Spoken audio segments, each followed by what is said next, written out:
The Gospel of John, from which this passage today comes, is different. That John the Evangelist is different from the other three evangelists, Matthew, Mark, and Luke. And as a consequence, John calls this first sign, he's the only one that tells about Jesus attending this wedding in Cana. And the only one who tells this story about the water becoming wine. And he puts it as the first of what he calls signs. Matthew, Mark, or Luke might say miracle. It would be interesting, if you're not normally a reader of Scripture, if you took tomorrow or a free day, if you're not invited to the inauguration, to read one of the evangelists, Matthew, Mark, or Luke, and the Gospel of John. You'll see that they have very different approaches. Matthew, Mark, and Luke sound similar, although there are big differences, of course, between some of them. But John has just such a different approach. You know, it sounds different, uses different vocabulary, has a different vision. He talks about Jesus, when he talks about my hour in John, is talking about the hour of his death and then resurrection. When he talks about glory, he's talking about the same thing, him being glorified by his life, his death, his resurrection. It's not the terms that Matthew, Mark, or Luke would use. So if you read both one of the three synoptics and John, you'd say, wow, what a difference, some differences. And this is one of them, as I said. Now, on a human level, it's a great story, is it not? You know, when we, those of you who've planned your own weddings, in church, know that there are a lot of options. When it comes to planning a wedding, there are lots of different readings you can choose, there's lots of different prayers, there's lots of different symbols that you can incorporate right into your wedding ceremony. And people do. They choose different things, trying to... and it may be the church is encouraging this because it's a way of, so to speak, inviting Jesus to your wedding. Because, of course, so many other things surround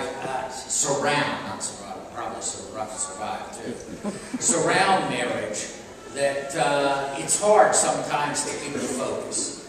And by being able to choose and tailor the ceremony itself, you're able somehow to invite the Lord to be present. And what a guest. You don't even have to set the table for him, right? When he comes. Here you find a very interesting story. Maybe it was even a family wedding because his mother was there, he was there, and disciples, we don't know. It doesn't say. But maybe it was. And maybe that's why we can postulate that Mary was, I don't know, an aunt, a cousin, so she's concerned about them running out of wine.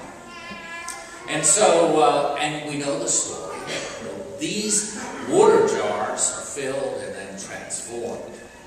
And it's a fabulous story just on that level.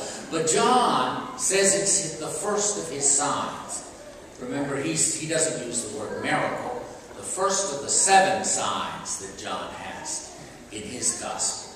So, what is he looking at? I mean, it's great to have a fabulous wedding. Everybody wants it.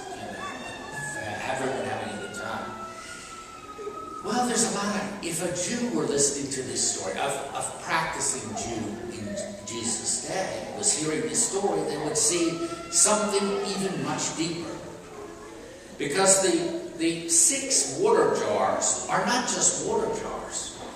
They have a specific purpose. They're not for drinking. They're for purifying, ceremonial washing. In other words, in Judaism of that day, one could become impure or unable to worship from a lot of different reasons. Maybe sin, but most of the time from going to the market or visiting a pagan area or whatever. And they used these ceremonial washings. They weren't sanitary washings. They were sprinklings and pourings, to purify them so that they could then. It was a way of washing off, so to speak, the, quote, impurities that someone might have encountered by what happened or where they were, so that they could then enter into a wedding to worship and stuff. So it's those jars that Jesus says fill with water, so they fill them up. And those jars that are transformed into wine, they could never be used again for ceremonial washings, because those jars were kept separate for that. To put another liquid in it, to put milk in it, to put wine in it, to put any oil in it, was to forever make them impure. So what a Jew listening to this and practicing would say, what is he doing? He's taking these jars that were used and all of a sudden rendering them totally different. He's taken the water, it's become wine, not just for the party, but all of a sudden something new is happening here. And a person raised in Jesus' culture would immediately say, whoa, what's happening? Besides that it's wine. Something new, something's passing. And of course, John would be quite clear later on that Jesus is supplanting some of the superfluous aspects of Judaism in his day. But they weren't superfluous, and that's why to those who felt strongly, and that would lead, we know, to his hour, to his glory, to his death. So, and John wants us, he doesn't want us just, because none of us are Jewish practicing in his day. So what do we get out of it? He's going to take if you invite him, so to speak, into your life, he's going to take what's superfluous, what's useless, what's counterproductive, and he's going to transform it forever. He's going to make something richer. In other words, that's the disciples began to believe in him because they began to see his transformative power. Not just to go from water to wine, but a transformation that could change you and I. John wants us to know that you and I will be transformed if we invite Jesus to our wedding, to our life, into our life. That he can take the brokenness of life and he can begin to pull out. This is the invitation. This is the glory that we have. You see, so he's level and level and level. And I'm sure there are other things you could pull out of the scriptures too. But the invitation for us, I think, is, so to speak, the same invitation that people plan in their wedding, to kind of invite the Lord to be present by the readings and prayers that they choose. But the invitation to us, we're not getting married. The invitation to us is to invite him into our life. Not simply for this hour on Sunday, but if we go to breakfast after, or if we watch the game, or whatever today, that we invite him. Allow the power of Christ to transform you. To take the water of the rituals that you've held on to, so to speak, or the bad attitudes, and to begin to transform them. Begin to renew, to deepen, or even to wash away these invitations. So you can see that as you look deeper, the invitation, it's as immediate as today. You know, you can.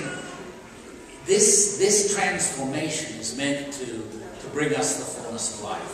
I don't know if you focused on the second reading today, which was from Corinthians, but that reading talked about the multiplicity of spiritual gifts.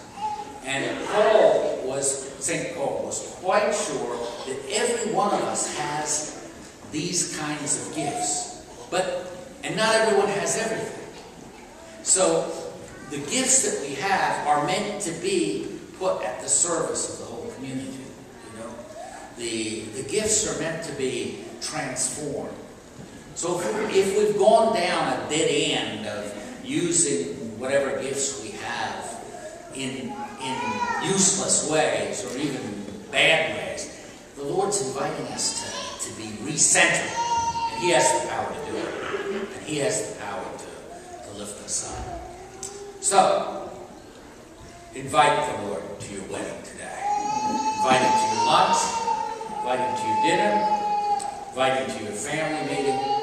Invite Him to your the inauguration tomorrow when you're up there with the Supreme Court justices. Invite Him in every aspect. Let Him transform you. Let Him transform me.